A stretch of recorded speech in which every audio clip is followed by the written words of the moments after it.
Baik,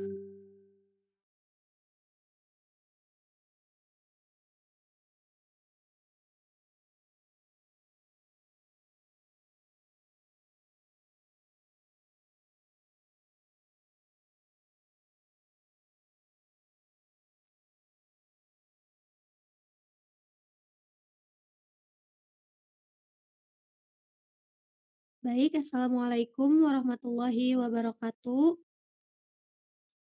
Selamat malam Ibu Yulia dan juga teman-teman semua. Alhamdulillah pada hari ini kita bisa melaksanakan perkuliahan analisis kimia lingkungan, meskipun dilaksanakannya pada malam hari.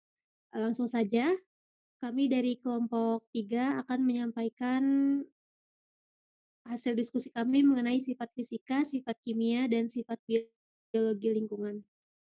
Boleh di next.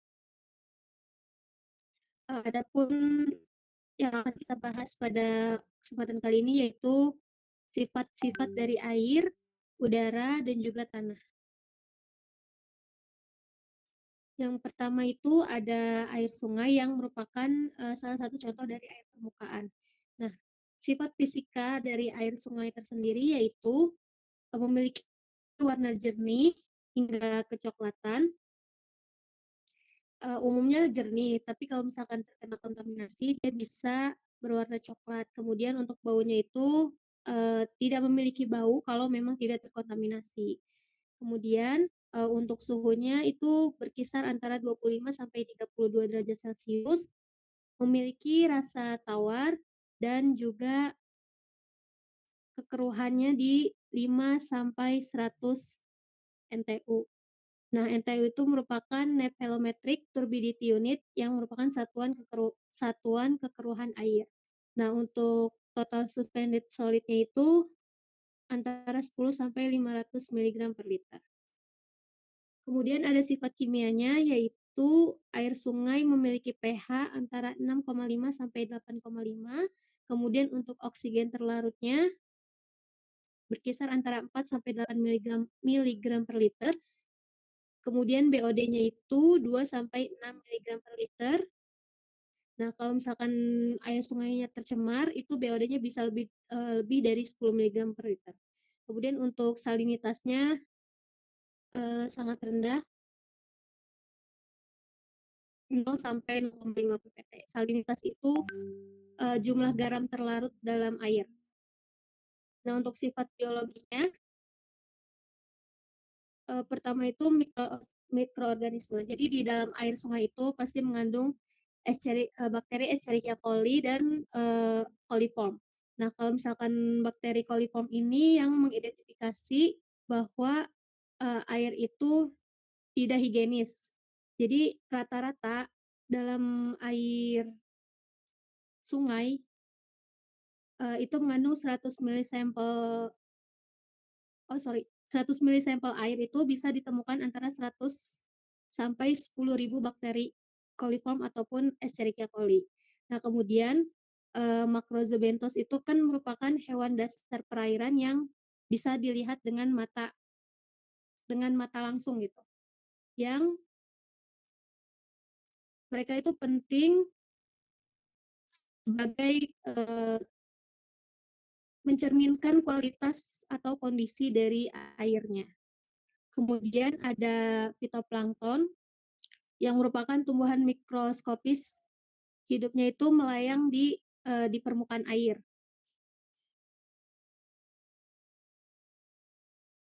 Fitoplankton ini menunjukkan semburan air yang biasanya kalau kebanyakan itu menunjukkan sudah tercemar. Boleh di next.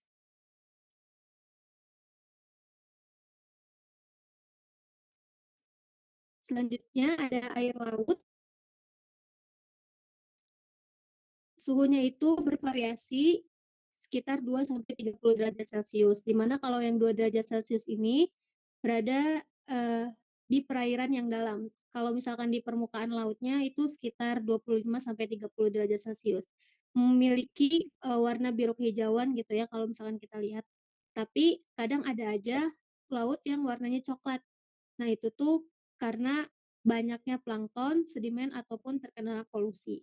Kemudian untuk bau dan rasanya itu asin, kemudian kekeruhannya itu, untuk di laut yang lepas memiliki kekeruhan yang rendah. Kemudian untuk sifat kimianya memiliki pH 7,8 sampai 8,4, kemudian, jumlah garamnya di 3,5% garam terlarut, untuk larutnya yaitu di di permukaan sekitar 4 sampai 8 miligram per liter, dan untuk nutrien itu seperti nitrat, fosfat, dan silikat biasanya rendah di permukaan, yaitu kurang dari 0,1 miligram per liter karena cepat diserap oleh fitoplankton. Tetapi konsentrasi ini bisa meningkat di lapisan dalam akibat proses dekomposisi bahan organik yang tenggelam. Selanjutnya ada sifat biologinya. Tadi fitoplankton kan eh, mirip tumbuhan yang melakukan fotosintesis di laut. Nah, jumlah fitoplankton ini menentukan produktivitas primer laut karena fitoplankton ini produsen utama oksigen dan bahan organik untuk seluruh rantai makanan laut. Kemudian ada zooplankton yang menjadi dasar rantai makanan laut. Mereka berfungsi sebagai penghubung antara fitoplankton dan hewan besar di dalam rantai makanan laut. Kemudian untuk bakteri laut,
next.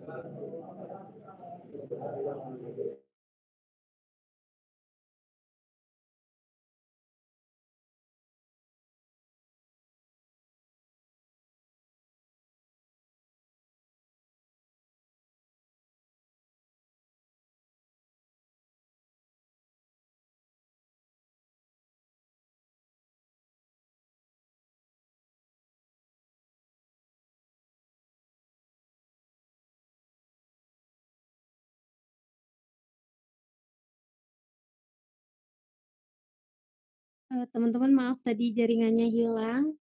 Kita lanjut ke air minum, di mana sifat fisiknya itu biasanya memiliki suhu sejuk sekitar 25 sampai 30 derajat Celcius. Kan kalau misalkan terlalu panas atau dingin itu bisa mengurangi kenyamanan kita pada saat minum ya. Nah, kemudian warnanya itu seharusnya jernih. dan ataupun tidak berwarna. Kalau misalkan airnya kuning atau kecoklatan kadang kan bisa mengurangi ketertarikan kita atau nggak pengen minum air tersebut ya. Terus juga bisa menandakan adanya kontaminan seperti besi, mangan, atau bahan organik. Nah, terus untuk rasanya itu harusnya tawar atau tidak berasa. Dan untuk kekeruhannya yaitu kurang dari 5 NTU yang menandakan bebas dari partikel berlebihan. Lalu untuk sifat kimianya memiliki pH sekitar 6,5 sampai 8,5. Kemudian untuk total dissolved solidnya kurang dari 500 mg per liter. Kemudian untuk kesadahan yaitu dari kalsium dan magnesiumnya harus di bawah 500 mg per liter CaCO3. Kalau misalkan terlalu tinggi, ini bisa menimbulkan kerak di peralatan rumah tangga dan rasa airnya jadi tidak enak di gelas gitu. Kemudian untuk kandungan nitratnya itu harus kurang dari 50 mg per liter. Jika berlebihan, terutama pada bayi, disebabkan gangguan serius yang disebut methemoglobinemia atau blue baby syndrome. Dan untuk logam beratnya seperti timbal, kadmium, merkuri, dan arsen harus sangat rendah karena sifatnya toksik. Kayak contohnya timbal itu hanya boleh kurang dari 0,01 mg per liter. Dan untuk klorida itu harus di bawah 250 mg per liter karena kalau misalkan kadarnya terlalu tinggi itu rasa airnya akan menjadi asin. Selanjutnya ada sifat biologi. Eh, Bakteri indikatornya yaitu Escherichia coli harus 0 per 100 ml sampel. Kan kalau tadi di air sungai itu pasti ada Escherichia coli yang menandakan bahwa memang airnya itu nggak higienis banget. Kemudian juga untuk total coliformnya harus 0 per 100 ml. Selanjutnya ada patogen lain seperti bakteri Salmonella, terus Vibrio cholerae, virus, protozoa, dan parasit tidak boleh ada sama sekali karena bisa menyebabkan penyakit seperti diare atau tipes. Lalu selanjutnya yang terakhir ada biofilm. Uh, Biofilm ini kadang muncul di pipa distribusi yaitu kumpulan mikroorganisme non-patogen yang menempel di dinding pipa. Uh, Walaupun tidak selalu berbahaya, biofilm ini bisa menurunkan kualitas air dan jadi tempat berkembang biaknya bakteri, sehingga harus dikendalikan. Materi selanjutnya yaitu mengenai tanah, mengenai udara akan disampaikan oleh Maradista. Kepadanya dipersilakan. Oke, baik, terima kasih moderator atas waktunya. Yang kedua yaitu di sini akan membahas mengenai udara ambient, di mana udara ambient ini kan sudah dijelaskan ya waktu itu di pertemuan sebelum-sebelumnya. Nah, ada beberapa sifat-sifat, yakni pada sifat fisikanya itu pada suhu udara atau temperatur. Nah, kenapa pada suhu udara dan temperatur? Karena akan mempengaruhi kenyamanan, laju reaksi kimia di atmosfer, penguapan air, dan juga distribusi gas atau polutan. Nah, sedangkan dari tekanan udaranya akan menentukan pola cuaca, mempengaruhi intensitas udara, dan juga kemampuan udara menahan uap ataupun partikelnya. Sehingga jika di ketinggian lebih tinggi, tekanan itu akan turun dan akan menyebabkan oksigen itu efektifnya itu berkurang gitu. Dan yang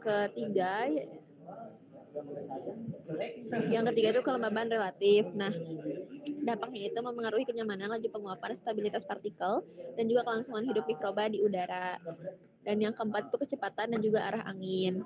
Nah, di sini itu pentingnya ataupun dampaknya itu mengontrol dispersi ataupun dilusi polutan. Ketika angin kuat itu akan mendispersikan polutan, dan ketika angin tenang akan menyebabkan penumpukan lokal ataupun arah menentukan area terdampak. Yang kelima itu visibilitasnya. Dari visibilitasnya ada dampaknya gitu, di mana indikator kehadiran aerosol dan kabut asap yang akan berpengaruh pada keselamatan dan kualitas hidup atau keselamatan transportasi. Lalu pada sifat kimianya dilihat dari komposisi utama gasnya atau komposisi gasnya, di mana udara ambien itu kan terdiri dari utama nitrogen, oksigen, argon, dan juga karbon dioksida. Nilai ini tuh kan jadi nitrogen itu ada 78%, oksigennya 21%, dan nilai-nilai itu tuh akan meningkat seiring berjalannya waktu. Lalu yang kedua itu ada kandungan polutan. Yang mana kan kandungan polutan itu banyak ya jenisnya, ada karbon monoksida, sulfur dioksida, nitrogen dioksida, ozon, timbal, PM25, PM10 juga. Nah, ini tuh akan mengganggu pernafasan, kardiovaskular, efek ekosistem, korosi, dan juga hujan asam. Lalu yang ketiga itu ada sifat keasaman.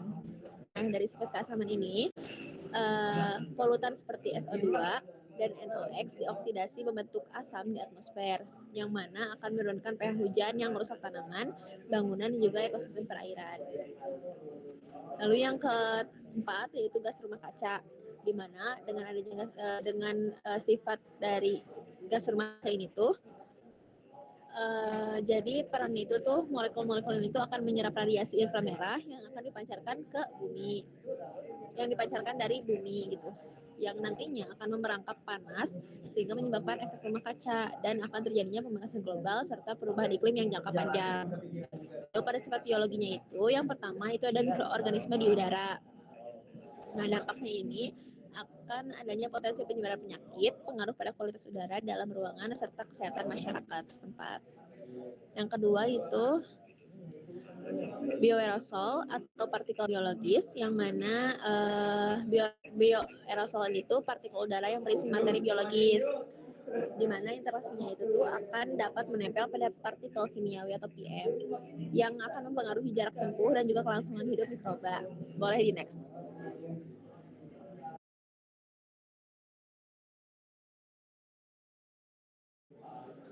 Nah, di sini ada tanah organosol, di mana tanah organosol ini tuh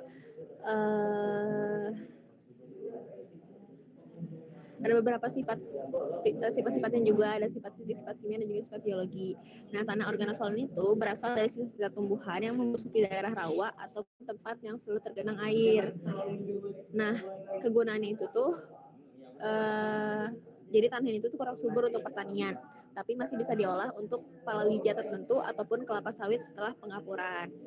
Nah, sifat-sifatnya itu, sifat fisikanya itu kandungan bahan organiknya itu lebih dari 65%, dan densitasnya itu 0,1 sampai 0,3 gram per centimeter kubik.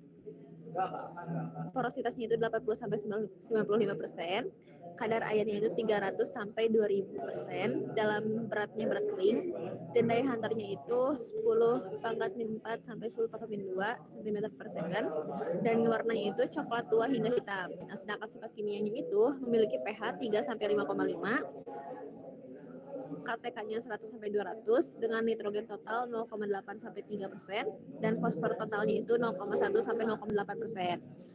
Dengan sifat biologinya itu terbentuk dari sisa tanaman yang pembusukan kurang sempurna, serta aktivitas mikroba anaerob yang tinggi, produksi gas metana dan H2S, serta keanekaragaman mikroba rendah. Dikembalikan lagi ke moderator. Baik, terima kasih Maradista. Selanjutnya mengenai tanah akan dilanjutkan oleh Teddy. Kepadanya dipersilakan.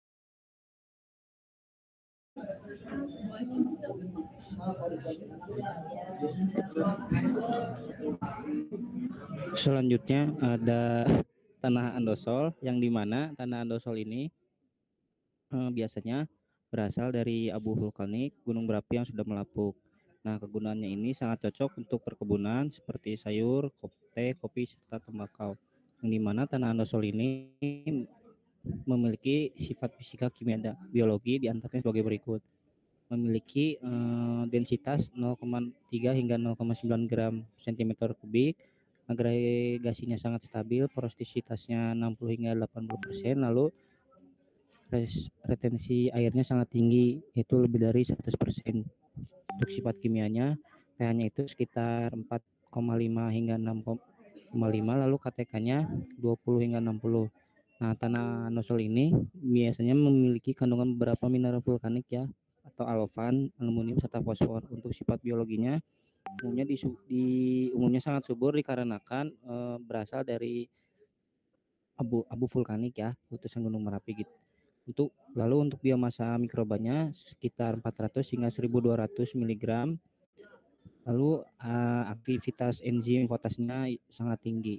Selanjutnya ada tanah regosol, yang dimana tanah ini berasal dari endapan vulkanik muda, yang dimana kegunaannya bisa untuk palawija, tembakau, atau tanaman keras jika dikelola. Dan memiliki sifatnya itu sedimen lepas atau seperti pasir serta kecil. Teksturnya itu seperti pasir berlempung hingga lempung berpasir. Strukturnya biasanya berbutir, tunggal, hingga gumpalan lemah. Untuk densitasnya sekitar 1,4 hingga 1,8 gram cm kubik.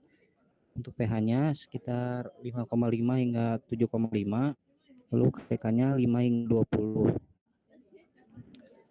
Nah, mengandung juga beberapa karbon organik seperti karbon organik, lalu juga kandungan lainnya seperti nitrogen serta fosfor. Untuk sifat biologinya, biasanya pada tanah ini aktivitas mikrobanya tidak terlalu banyak.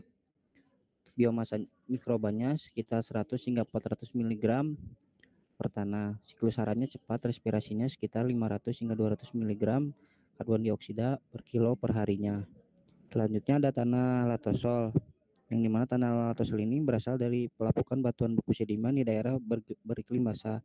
Cirinya itu berwarna merah hingga coklat. Biasanya mengandung zat besi, aluminium. Kegunaannya cocok untuk perkebunan seperti perkebunan karet, kelapa sawit, kakao, serta kopi.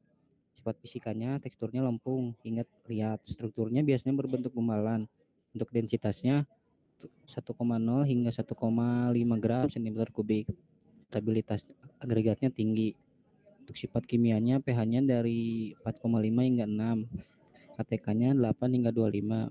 Kejenuhan basanya 20 hingga 50%. Lalu juga mengandung Fe2O3 sekitar 8 hingga 25%. Lalu mengandung juga kaolinit yang tinggi. Untuk sifat biologinya, biomasa mikrobanya sekitar 200 hingga 600 mg, aktivitas enzimnya sedang, lalu juga mengandung populasi cacing tanah di dalamnya. Selanjutnya ada tanah podsol. Nah, tanah podsol ini berasal dari pelapukan batuan kuarsa di daerah dingin atau curah hujan yang tinggi. Biasanya warnanya itu abu pucat, miskin hara, dan bersifat asam. Kegunaannya itu kurang subur. Biasanya hanya cocok untuk tanaman tertentu seperti sayuran di dataran tinggi. Untuk sifat fisikanya, teksturnya umum seperti pasir hingga lempung berpasir, porositasnya tinggi, permeabilitasnya cepat atau airnya mudah meresap. Untuk sifat kimianya, pH-nya 3,5 hingga 5, yang menyebabkan tanah ini bersifat asam. Lalu juga mengandung zat unsur seperti karbon organik, nitrogen, serta fosfor. Lalu juga mengandung basa-basa seperti magnesium, kalium, natrium, serta ada sifat biologinya yang dimana aktivitas mikrobanya rendah hingga sedang. Biasanya didominasi organisme pengures serasa tanah asam. Nah, di sini juga mengandung keanekaragaman fauna tanah ya seperti cacing serta rayap. Selanjutnya ada tanah laterit, yang dimana tanah laterit ini berasal dari pelapukan batuan di daerah panas atau curah hujan yang tinggi. Cirinya berwarna merah tua, keras, dan kering, serta mengandung besi dan aluminium yang tinggi. Kegunaannya, tanah seperti ini kurang baik untuk pertanian, lebih banyak digunakan sebagai bahan bangunan. Nah, untuk sifat fisikanya mengandung banyak zat besi dan aluminium, warnanya merah dikarenakan mengandung banyak zat besi ya. Lalu juga untuk teksturnya lempung, liat, berat. Untuk densitas tanahnya sendiri yaitu sekitar 1,2 hingga 1,8 gram per kubik. Untuk sifat kimianya dikarenakan asam, mengandung pH 4,5 hingga 5,5, KTK-nya 3 sampai 12. Lalu juga mengandung unsur seperti Fe2O3, Al2O3, SiO2.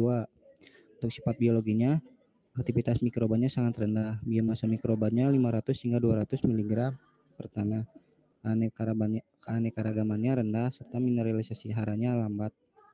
Selanjutnya ada tanah aluvial, di mana tanah ini berasal dari endapan lumpur dan pasir yang terbawa aliran sungai. Teksturnya itu halus ya, gembur, subur, banyak mengandung mineral. Biasanya sangat baik digunakan untuk pertanian padi, jagung, dan tebu. Sifat fisikanya, bahan induknya biasanya terdapat endapan sungai. Teksturnya bervariasi berlapis. Strukturnya berlapis-lapis serta densitas tanahnya 1,1 hingga 1,6 gram per cm kubik. Untuk Untuk sifat kimianya, pH-nya sekitar 5,5 hingga 7,5, ATK-nya 15 hingga 41, serta mengandung unsur hara seperti terutama seperti kalsium, nitrogen, fosfor, kalium, magnesium, natrium. Lalu juga ada sifat biologinya, di mana aktivitas mikrobanya tinggi, biomasa mikrobanya sekitar 300 hingga 800 mg per tanah, keanekaragaman faunanya tinggi, serta siklus haranya aktif. Lalu yang terakhir ada tanah kapur, yang biasanya tanah kapur ini berasal dari pelapukan batu kapur yang dimana kegunaannya cocok untuk jati, palawija, tembakau. Asalkan dengan catatan dikelola dengan baik. Cirinya itu warna putih keabu-abuan, teksturnya ada agak keras, kurang subur karena miskin humus. Yang dimana sifat fisikanya biasanya berbentuk batuan karbonat, teksturnya lembung berdebu, struktur tanahnya remah hingga gumpalan. Untuk densitasnya 1,2 hingga 1,7 gram per cm kubik. Untuk pH-nya sendiri berkisar sekitar 5,5 hingga 7,5.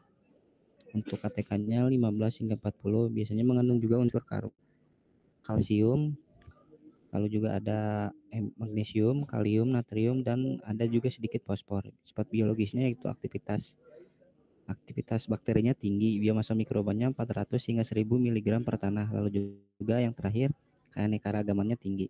Mungkin sekian yang saya sampaikan, saya kembalikan ke moderator. Terima kasih kepada Teddy. Alhamdulillah teman-teman, materi yang kita sampaikan udah selesai.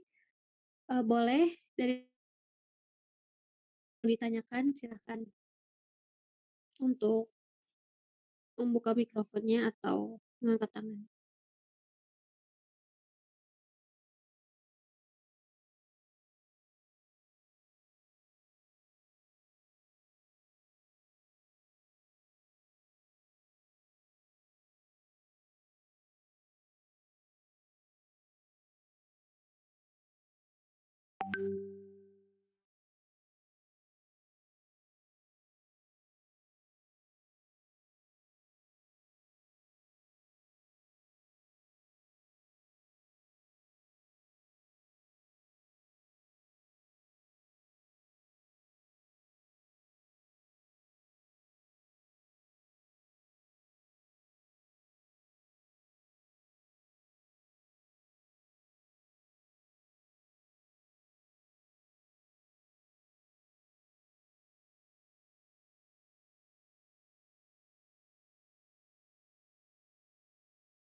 Oke teman-teman, karena malam ini kan 2 kelompok yang presentasi, jadi kalau misalkan nanti ada yang mau nanya ke kelompok 3, boleh di kolom chat, ketik aja.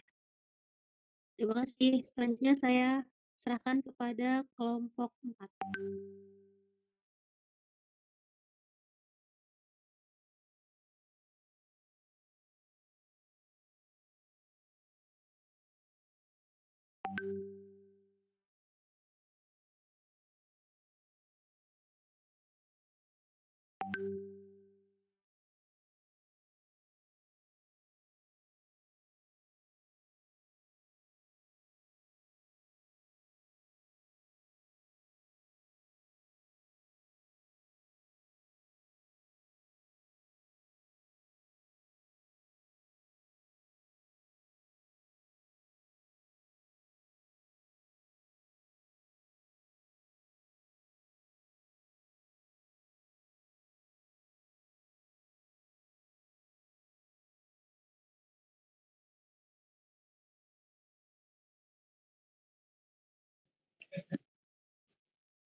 Assalamualaikum warahmatullahi wabarakatuh. Terima kasih kepada Ibu Dr. Yulia Sukmawardani MSc yang telah memberikan kesempatan kepada kami dari kelompok 4 untuk mempresentasikan mengenai teknik sampling dan juga preparasi sampel lingkungan. Di sini saya tidak sendiri, saya bersama teman saya yaitu Sakti Triani. yang akan membahas mengenai teknik sampling dan preparasi sampel lingkungan. Boleh next? Adapun pembahasan kali ini ada 2 materi, yaitu teknik sampling dan juga preparasi sampel, di mana teknik sampling ini dibagi menjadi 2, yaitu probability sampling atau random sample dan juga non-probability sampling atau non-random sample. Dan juga ada preparasi sampel yang terdiri dari 2 materi, yaitu ada tujuan preparasi sampel dan juga ada teknik preparasi sampel. Boleh next? Untuk teknik sampling itu akan disampaikan oleh Safitriani. Kepada Safitriani, dipersilahkan. Baik, terima kasih moderator. Yang pertama mengenai teknik sampling ini, di mana teknik sampling ini menjadi bagian penting gitu ya dalam melakukan kontrol lingkungan, baik dalam pemantauan ataupun untuk mengetahui kualitas lingkungan itu sendiri. Kemudian sampel yang dikumpulkan itu harus mewakili lingkungan seakurat mungkin sehingga data yang didapat bersifat objektif, representatif, teliti, dan tepat serta relevan. Nah, untuk teknik pengambilan sampel ini secara umum dibagi menjadi 2 kelompok besar, yaitu yang pertama ada probability sample atau random sampling, kemudian ada non-probability sampling atau non-random sample. Untuk probability sampling itu terbagi lagi menjadi 5. Ada yang sederhana atau simple random sampling, ada yang systematic random sampling, ada yang berstrata atau stratified random sampling, yang berkelompok cluster sampling, dan yang terakhir bertingkat atau multi-stage sampling. Untuk non-probability sampling sendiri ada yang dengan maksud atau purposive sampling, ada yang tanpa sengaja, accidental sampling, dan ada yang berjatah atau kuota sampling. Boleh di next.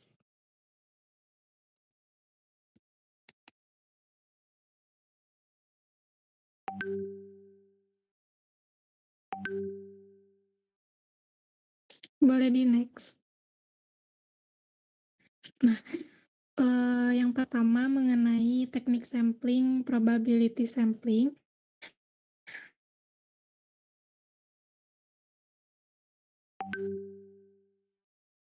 Probability sampling adalah teknik pengambilan sampel yang memberikan peluang yang sama bagi setiap unsuran yang acak.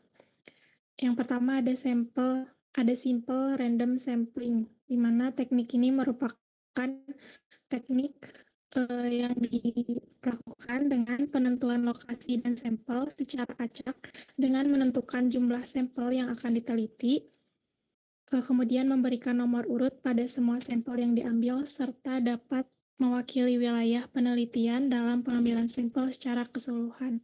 Di sini contohnya, misal ketika kita ingin mengetahui kualitas dari suatu sampel tanah, kita bisa mengambil sampel tanah pada satu lahan dengan kemiringan lereng dan jenis tanaman yang tumbuh berbeda agar dapat mewakili total seluruh luas lahan yang ada. Jadi dari satu lahan tersebut kita tentukan titik-titik mana saja yang akan kita ambil gitu. Selanjutnya ada systematic random sampling, di mana teknik ini merupakan teknik pengambilan sampel acak, di mana setiap elemen populasi memiliki peluang yang sama untuk dijadikan sampel dalam pengambilan sampel sistematik pada interval tetap. Contohnya ada pengambilan sampel air sungai dengan setiap jarak 200 meter. Jadi kita mengambil sampel air itu di titik yang setiap jaraknya itu 200 meter gitu. Boleh di next.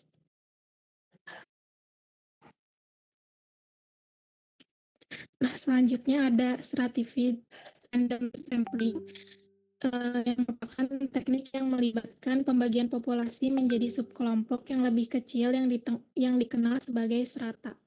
Kemudian sampelnya itu dipilih dari masing-masing strata. Contohnya di sini pemilihan sampel air tanah yang diambil dari sumur berdasarkan kepadatan pemukiman dan penduduk.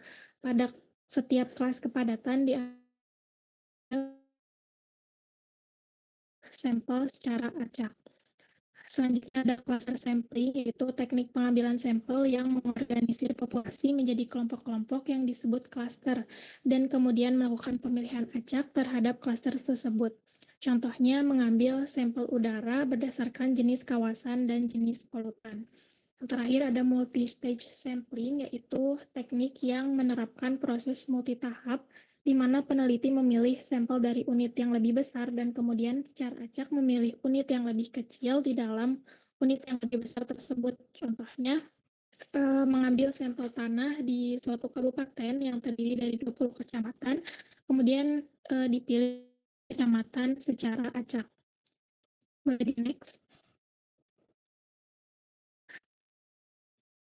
Selanjutnya, teknik sampling yang non-probability sampling, yaitu teknik pengambilan sampel yang memberi peluang atau kesempatan sama bagi setiap unsur atau anggota populasi untuk dipilih menjadi sampel yang didasarkan pada pertimbangan peneliti atau faktor-faktor tertentu. Nah, terbagi lagi menjadi purposive sampling, yaitu teknik pengambilan sampel dengan pertimbangan tertentu. Contohnya, peneliti mengambil sampel udara dengan memilih lokasi sampling dengan sengaja seperti area yang banyak lalu lintas. Kemudian yang kedua ada accidental sampling, yaitu teknik penentuan sampel berdasarkan kebetulan. Contohnya mengambil sampel air dari lokasi yang mudah dijangkau dan tidak disengaja, seperti peneliti sedang melewati sungai dan mengambil sampel dari titik yang tersedia. Yang terakhir ada kuota sampling, yaitu teknik penentuan sampel berdasarkan karakteristik yang telah ditentukan sebelumnya, sehingga total sampel akan memiliki distribusi karakteristik yang sama dengan populasi yang lebih luas. Contohnya, mengambil sampel tanah dengan membagi area lahan menjadi subarea berdasarkan kesuburan atau riwayat penggunaan pupuk. Mungkin sekian, dikembalikan lagi ke moderator. Baik, terima kasih kepada Safitriani yang telah menjelaskan mengenai teknik sampling. Selanjutnya ada preparasi sampel, di mana preparasi sampel ini merupakan proses persiapan suatu sampel agar layak untuk diuji di laboratorium. Preparasi itu bertujuan untuk mempersiapkan suatu zat yang akan dianalisis di laboratorium. Hal ini disebabkan dalam analisa kimia terkadang terdapat beberapa syarat yang harus dipenuhi sebelum sampel tersebut diuji. Nah, antara lain ukuran sampel itu harus sekian mes atau mikrometer. Jadi, sampel yang akan dianalisa harus memiliki ukuran yang sesuai dengan standar yang menjadi metode dalam analisa tersebut, sehingga hasil analisa menjadi akurat dan presisi. Boleh next? Nah, tujuan dari preparasi sampel itu ada 5. Yang pertama, untuk menghomogenkan sampel atau menghilangkan kelembapan. Nah, jika sampel yang dikumpulkan bersifat heterogen atau mengandung terlalu banyak uap, air perlu pengeringan, homogenisasi, grinding atau pengurangan ukuran, dan juga pengayakan. Melakukan hal itu akan menghilangkan air untuk penyimpanan dan penanganan sampel, dan memastikan bahwa sebagian kecil sampel yang diambil atau subsampel untuk dianalisis akan lebih representatif. Yang kedua itu ada untuk memekatkan atau mengencarkan konsentrasi analit. Pemekatan konsentrasi analit sering dibutuhkan untuk hampir semua trace analisis sampel lingkungan. Alat Kuderna-Dennis dan rotary evaporator banyak digunakan untuk memekatkan konsentrasi analit. Terkadang pengenceran digunakan untuk analisis sampel yang sangat terkontaminasi sehingga konsentrasinya berada dalam kisaran kalibrasi. Yang ketiga, untuk menghilangkan zat kimia pengganggu. Meskipun interferensi kurang menjadi masalah untuk analisis instrumental daripada wet analysis, ini bisa menjadi masalah utama bagi banyak senyawa trace organik dalam matriks kompleks seperti lumpur dan juga limbah. Yang keempat itu ada untuk mengubah fase sampel, di mana jenis fase sampel perlu diubah agar sesuai dengan jenis instrumen tertentu. Beberapa instrumen bisa menerima sampel padat, meskipun sampel fase air dan pelarut dapat langsung disuntikan ke dalam HPLC. GC biasanya menerima sampel dalam fase pelarut atau fase gas. Demikian juga ada persyaratan sampel khusus untuk IR dan juga NMR. Yang kelima, untuk membebaskan analit dari matriks sampel. Spesies analit perlu dibebaskan dari matriks sampel sehingga detektor instrumen bisa merespon. Misalnya, digesti sampel tanah untuk analisis logam. Digesti memungkinkan logam yang terikat pada mineral tanah dan senyawa organik untuk dilarutkan dalam larutan asam. Boleh next.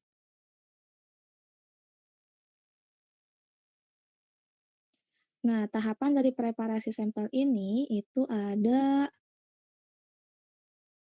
6. Yang pertama yaitu pengambilan sampel atau sampling. Dilakukan di lapangan dengan metode representatif agar hasil analisa bisa menggambarkan kondisi sebenarnya. Menggunakan wadah yang sesuai, seperti botol kaca, plastik, tabung, atau kantong sampel, tergantung jenis parameter yang diuji. Dilengkapi dengan label berisi kode sampel, lokasi, waktu, dan juga kondisi lingkungan. Yang kedua ada pengawetan sampel atau preservasi. Nah, tujuannya untuk mencegah perubahan kimia, fisika, dan biologi setelah sampel diambil. Contohnya, air ditambahkan HNO3 pekat untuk analisis logam berat, disimpan dalam suhu dingin 4 derajat Celcius untuk mencegah pertumbuhan mikroba. Terus juga ada contoh dari udara, ditangkap menggunakan filter atau tabung adsorben khusus. Yang ketiga, boleh next. Yang ketiga ada homogenisasi. Sampel dicampur atau digerus agar seragam, sehingga bagian yang diambil untuk analisis mewakili keseluruhan. Contohnya, itu tanah bisa dikeringkan, diayak, lalu digerus hingga halus. Yang keempat ada pengolahan awal atau pre-treatment. Langkah ini menyiapkan sampel agar sesuai dengan teknik analisis. Bentuknya itu bisa berupa pengeringan, oven atau freeze drying, penghalusan, ekstraksi, dan juga pelarutan atau digesti. Yang kelima ada pemekatan atau pemisahan. Nah, di sini kadang konsentrasi zat target terlalu rendah sehingga perlu pemekatan, contohnya evaporasi atau SPE. Jika banyak pengotor, perlu pemisahan menggunakan filtrasi, sentrifugasi, atau kromatografi. Dan yang terakhir ada penyimpanan dan transportasi.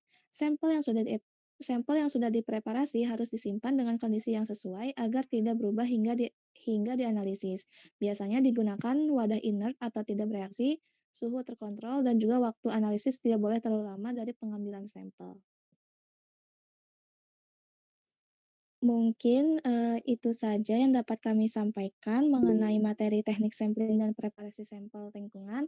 Boleh untuk teman-teman untuk bertanya mengenai materi ini. Untuk sesi pertama itu diperbolehkan 2 penanya terlebih dahulu.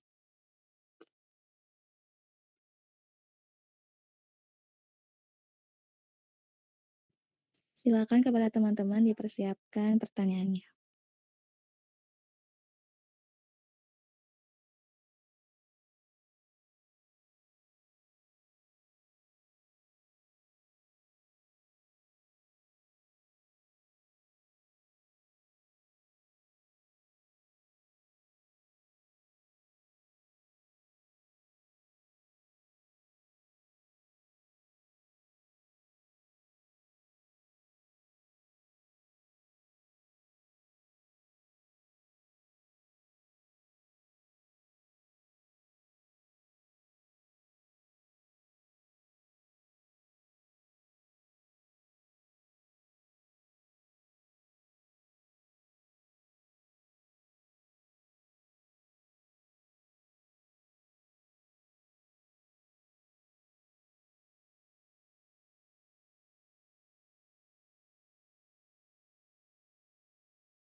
Izin tadi Kak Fatia bertanya ya mengenai seperti yang kita ketahui sekarang di perkotaan itu sering terlihat kabut asap ataupun polusi udara parah.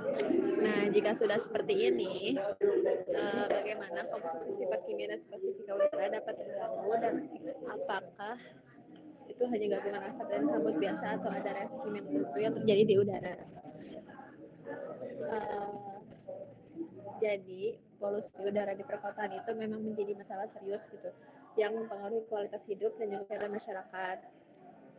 Kabut asap ataupun polusi udara yang parah itu sering terlihat di kota-kota besar ya gitu, kita ketahui juga gitu. Karena memang banyak kendaraan yang digunakan gitu. Dan memang menjadikan udara itu polusi gitu, tidak sehat. Nah,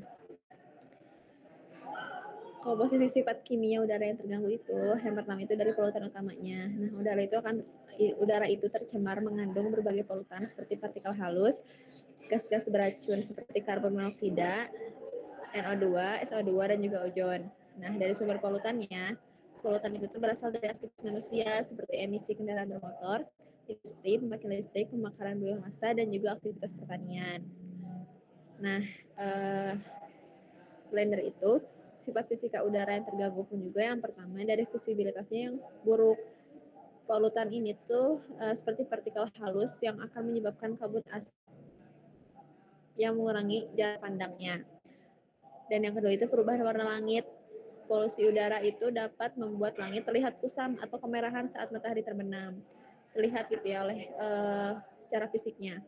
Nah, yang ketiga itu deposisi polutan, di mana polutan itu akan dapat berdeposisi ke permukaan tanah dan juga air melalui deposisi kering ataupun basah atau hujan asam.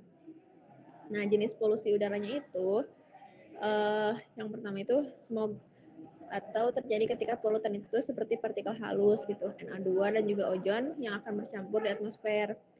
Nah, terus yang kedua itu yang sering kita kenal yaitu hujan asam, di mana SO2 dan NO2 itu dapat membentuk asam di atmosfer yang akan merusak lingkungan dan juga ekosistemnya. Terus yang ketiga itu ozon troposfer yang mana ini tuh berbahaya bagi kesehatan pernapasan, terbentuk dari reaksi VOC dan NOx di bawah sinar matahari.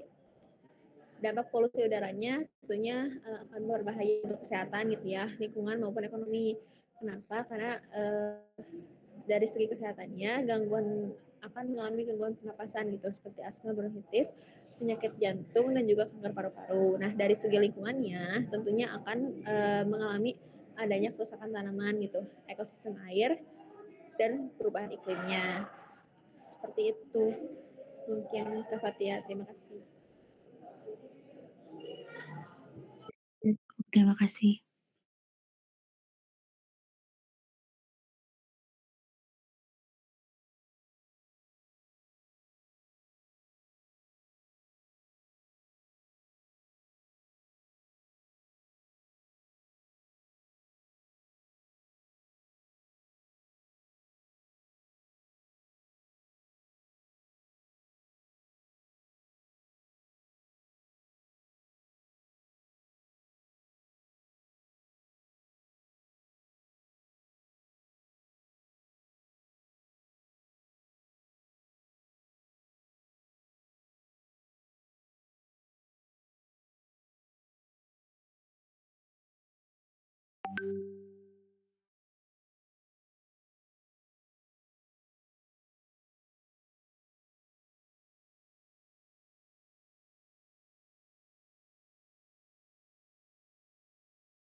Teman-teman, apakah ada yang mau bertanya lagi, baik ke kelompok 3 ataupun kelompok 4?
Iya, Elsa, boleh mau tanya ke kelompok mana?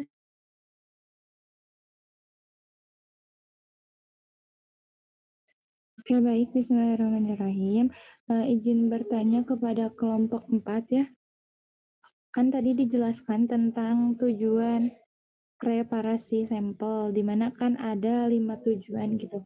Apakah waktu preparasi sampel itu harus mencapai 5 tujuan itu, atau hanya salah satu, terus kalau misalnya salah satu ketinggalan ya, kalau emang harus semuanya, terus salah satu itu ketinggalan, bagaimana gitu?